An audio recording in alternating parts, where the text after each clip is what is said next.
জলসা সিংহাসনে 1 নম্বর ওয়ার্ড আয়োজিত আজকে এই জলসায় উপস্থিত জাতীয় পার্টির সিংহাসনার সাধারণ সম্পাদক আমাদের আরেক শ্রদ্ধেয় ভাই মোহাম্মদ মুজাফফর হোসেন খান বিটু ভাই, উপস্থিত আছেন শ্রদ্ধেয় ইমাম সাহেব, উপস্থিত জাতীয় পার্টির বিভিন্ন পর্যায়ের নেতৃবৃন্দ, উপস্থিত রয়েছেন আমাদের বাংলাদেশ জাতীয়তাবাদী দল সিংহাসনা বিএনপির সদস্য সচিব অমর রশিদ আকন, আমাদের সিংহাসনা বিএনপির অন্যতম যুগ্ম আহ্বায়ক ঢাকা মহানগর দলের সাবেক জাহাঙ্গীর রহমান নয়ন, আমাদের মাঝে উপস্থিত আছেন আমাদের অন্যতম যুগ্ম আহ্বায়ক সিংহাসনা হাবিবুল্লাহ বাবু, আমাদের মাঝে উপস্থিত রয়েছেন আমাদের 1 নম্বর ওয়ার্ড বিএনপি বিদ্রোহী জামান, আমাদের মাঝে উপস্থিত রয়েছেন এই ওয়ার্ড বিএনপি সাধারণ সম্পাদক হুমায়ুন কবির সহ আমাদের সিংহাসনা বিএনপি বিভাগিত বিভিন্ন পর্যায়ে নেতৃবৃন্দ, সবার প্রতি আমি কৃতজ্ঞতা জানাচ্ছি এবং জাতীয় পার্টির প্রতি বিশেষ কৃতজ্ঞতা জানাচ্ছি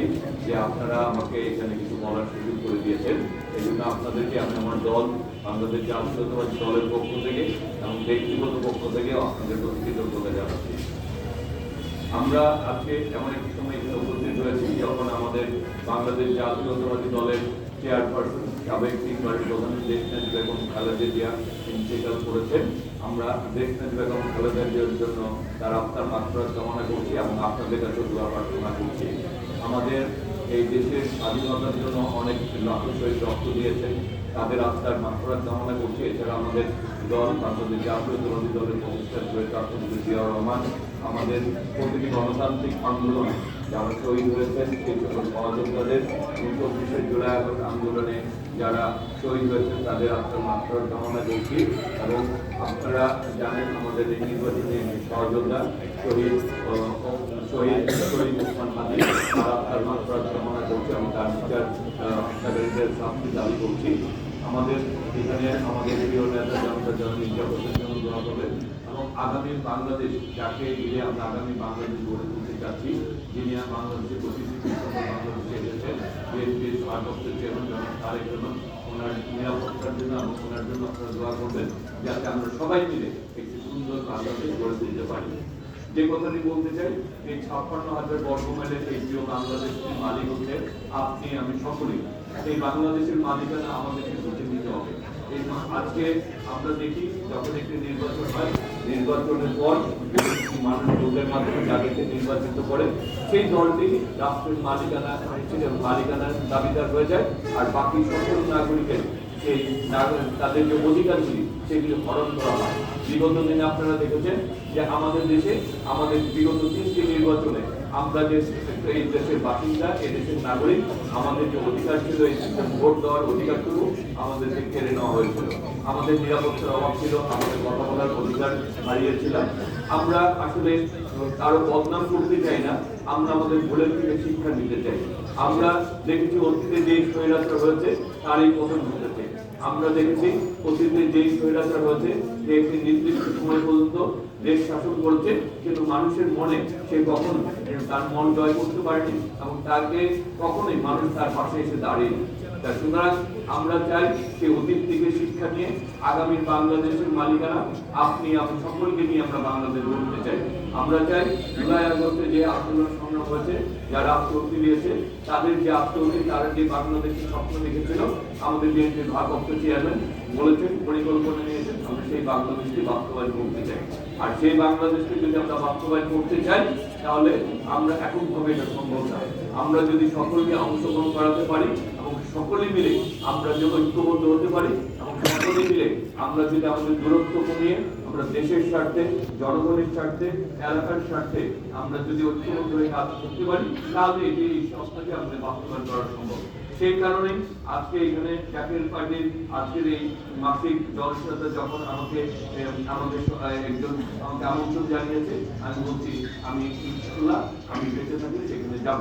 তো এইটি একটিমাত্র কারণ, আমরা আমাদের রাজনৈতিক মতদেশের পার্থক্য থাকতে পারে, আমাদের নিজস্ব এককভাবে চিন্তা করতে পারি, কিন্তু মূল উদ্দেশ্য কিন্তু যে ভাই লিটু ভাই যে কথাটি বলেছে, জনসেবা, মানুষের সেবা করা, দেশের উন্নয়ন করা, মানুষের দুঃসময় তার পাশে দাঁড়ানো। লক্ষ্য উদ্দেশ্য কিন্তু একটাই, মুসলিম হিসাবে লক্ষ্য উদ্দেশ্য একটাই, ঈমান আমলের সাথে আমরা যাতে মৃত্যুবরণ করতে পারি, আর দুনিয়াদারিতে আমরা যখন চলি আমরা যাতে আমাদের রাজনৈতিক দল বলে, ব্যক্তিগত ভাবে বলে, আমরা সমষ্টিগত ভাবে বলে আমরা যাতে মানুষের সেবা করতে পারি।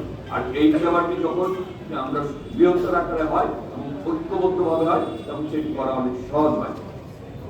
এই কাজটি করতে হলে আমাদের যে কাজটি করতে হবে, আমার প্রাপ্য অধিকার নাগরিক হিসাবে আমার অধিকারটুকু আমাকে বুঝে নিতে হবে। এবং সেই কারণে আগামী 12 তারিখে যে নির্বাচন হবে সেই নির্বাচনে আপনার ব্যালটের মাধ্যমেই আপনার প্রার্থীকে নির্বাচিত হবে। এখানে বাক্স ভরার কোনো সিস্টেম নেই, রাতে ভোট দেওয়ার কোনো সিস্টেম নেই, সিল মারার কোনো সিস্টেম নেই। সুতরাং এখানে সবাই সবার ভোটের মাধ্যমেই তার প্রতিনিধি নির্বাচন করবে এবং ভোটের মাধ্যমে জনগণের ভোটের বক্তব্য ভোটেই যখন যার প্রতিনিধি নির্বাচিত হবে সেই প্রতিনিধির কিন্তু জনগণের কাছে জবাবদিহিতা থাকবে। এবং কারণ হচ্ছে সে অন্য কোনো উপায় না, তার দলের মাধ্যমেও না, তার নেতা কর্মীদের মাধ্যমেও না, অথবা প্রশাসনকে কাজে লাগিয়েও না, সেই জনগণের প্রত্যক্ষ ভোটেই যখন নির্বাচিত হবে তারপরে সকল সময় জনগণ এবং এই এলাকার মানুষের কাছে তার দায়বদ্ধতা তৈরি হবে। আমরা চাই আগামী বাংলাদেশে প্রতিটি জনপ্রতিনিধি এই দেশের মানুষের কাছে তার দায়বদ্ধতা সৃষ্টি হবে এবং আমরা চাই প্রতিটি মানুষ রাজনৈতিক নেতা, সে নেতা না হয়ে সে সেবক হোক, সে যাতে তার মূল যে কাজ একজন এই এলাকার উন্নয়নের জন্য কাজ করা, এই এলাকার মানুষের সেবক হওয়া, সেই চরিত্রে এবং সেই মানসিকতা নিয়ে যাতে সেই জনগণের পাশে থাকতে পারে, আমরা সেই নেতাকে চাই, আমরা সেই সেবককে চাই।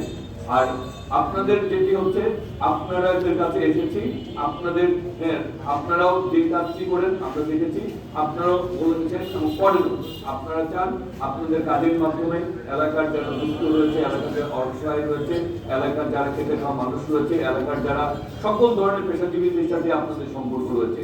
আপনাদের এই রাজনৈতিক দলের সাথে আমি দেখেছি খেটে খাওয়া মানুষের যেমন সম্পর্ক রয়েছে, সমাজের সর্বোচ্চ স্তরের মানুষের সাথে সম্পর্ক রয়েছে। তার মানে আপনারা একটি সেতু বন্ধনের কাজ করেন। আপনারা জানেন সমাজের সবচেয়ে খেটে খাওয়া মানুষ কি চায়, আবার আপনারা জানেন সমাজের সবচেয়ে উপরে যে মানুষটি অবস্থান করে সেই কি চায়। আর এই কারণেই আমাদের মধ্যে দূরত্ব অনেক কমে যাবে।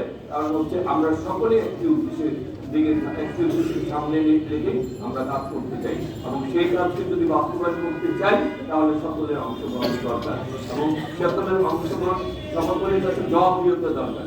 সুতরাং আপনারা আপনাদের পছন্দ মতো প্রার্থীকে ভোট দেন, তাতে আমাদের কোনো আপত্তি নাই, কিন্তু আপনার এই ভোটটা যাতে অন্য কেউ কেড়ে নিতে না পারে, আপনার এই ভোট যাতে আপনি দিয়ে আপনার প্রতিনিধি নির্বাচন করতে হয়, সেই কারণে আপনি নিজে কেন্দ্রে যাবেন, আপনার পরিবারের অন্যদেরকে বলবেন, আশেপাশে সবাইকে বলবেন এবং সবাইকে বলবেন যাতে এই ভোটে অংশগ্রহণ করে এবং আপনার সর্বোচ্চ অংশগ্রহণের মাধ্যমে যাতে এলাকার প্রতিনিধি নির্বাচিত হয়। আর আমার ব্যক্তিগত কথা বলতে হলে বলি, সেটা হচ্ছে আমি আপনাদের এলাকার সন্তান। আমি এই এলাকায় আজকে একটি কর্মী থেকে আজকে দল আপনাদের সামনে আমাকে দাঁড় করিয়েছে আপনাদের প্রতিনিধি হিসাবে। আপনারা যদি আমাকে ভোট দেন তাহলে আমি আপনাদের প্রতিনিধি হব, আপনারা ভোট না দিলেও আমি আপনাদের এলাকার সন্তানই থাকবেন, আপনাদের ভাই হিসাবে থাকবো, আপনাদের সহযোদ্ধা হিসাবে থাকবো, আপনাদের সন্তান হিসাবে থাকবো। আমাকে কিন্তু আপনার দূরে খেলার কোনো সুযোগ নেই, যেভাবেই বলবেন আমি সেভাবেই কিন্তু আপনাদের। কারণ হচ্ছে আমি একটি ওয়ার্ডের ছাত্র দলের সভাপতি ছিলাম, আমি সবুজবাগ রামপুরা থানা যখন ছাত্র দল ছিল সেই ছাত্র দলে আমি সভাপতি সাংগঠনিক পদের দায়িত্ব পালন করেছি। আমি ঢাকা মহানগর ছাত্র দলের সাংগঠনিক সম্পাদক সাধারণ আহ্বায়কের দায়িত্ব পালন করেছি। আমি জাতীয়তাবাদী ছাত্র দলের কেন্দ্রীয় কমিটির সদস্য, তথ্য গবেষণা সমিতির যুগ্ম সম্পাদক, সহসভাপতি এবং সাধারণ সম্পাদক হিসাবে কেন্দ্রীয় কমিটি 12, 13, 14 সালে আমি দায়িত্ব পালন করেছি।